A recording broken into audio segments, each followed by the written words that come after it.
Did you know that Ashton Kutcher was supposed to go on a date with a girl the night she was murdered? I'm sorry, what? Back in February of 2001, a girl named Ashley Ellerin was brutally murdered in her apartment. Ashley was a girl that Ashton Kutcher had been seeing very casually. They had plans to go to a Grammys after party together. So Ashton calls her around like 8 p.m.-ish and he's like, hey, I'm gonna come pick you up soon. Be ready. Then Ashton doesn't show up at her apartment until about an hour after he made that call. Okay. He gets to her apartment about 10 p.m. and he calls her and she's not answering. He knocks on the door, no answer at the door. He tries to open the door, can't get in, it's locked. Then he goes over to the window of her apartment and he sees a giant red stain on the ground. In his mind, he said, oh, like that must be a wine stain or that must be like a spill or something. Whatever, I'm getting ghosted, gonna cut my losses, moving on. And he left? He left. Babe. No, right? Okay. It gets freaking crazier. So then the next morning, Ashley's roommate comes home to find Ashley brutally murdered. Not the brutal. Ashley's roommate calls the police, reports the murder, obviously. Ashton Kutcher got wind of it, immediately called the police.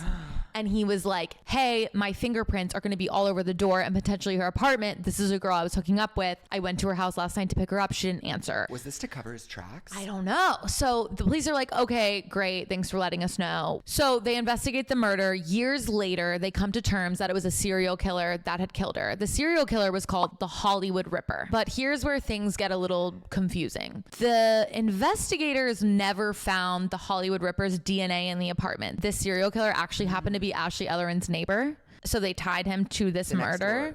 Next door to this girl's house. Yes. It's interesting there were no fingerprints if they showed up at his other crime scenes. Exactly. Ashton Kutcher even went to the trial and he testified. And I'm going to fast forward a little bit, but stay with me. Okay.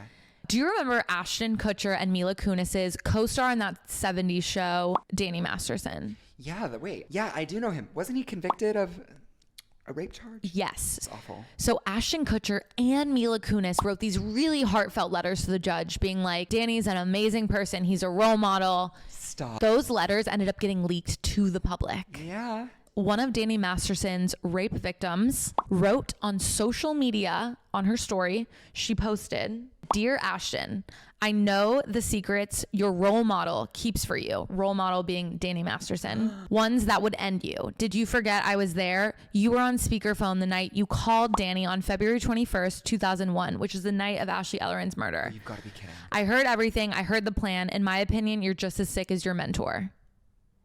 I think Ashton Kutcher may have been blackmailed by Danny Masterson because listen to this. He made a call to two people the night of the murder, Danny Masterson and his publicist.